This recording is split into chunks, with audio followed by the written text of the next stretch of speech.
Ngayon palang magsasabi na ako ng totoo tungkol sa bulok mo pagkatao. Sasabihin ko ang totoo tungkol sa iyo. Gagamit ako ng numero para hindi nila malaman ang pangalan mo.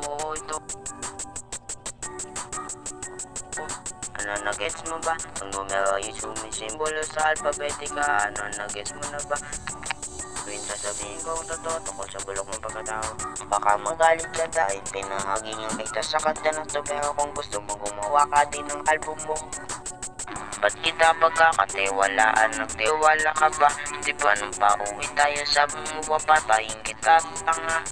Enjoy your meal na nakain. Tayo na sabi ng iba, pero siya hindi makatiis. Kasi isda ang ulam kaya hindi na kinakain. Isang bobong nila lang ang aking dating kaibigan. Dahil sa dawan taban global Moscow, pero siya lang ang may alam. Hindi porket tinira ka ay sikat ka nang gusto ko lang sabihin sa'yo na tanga ka.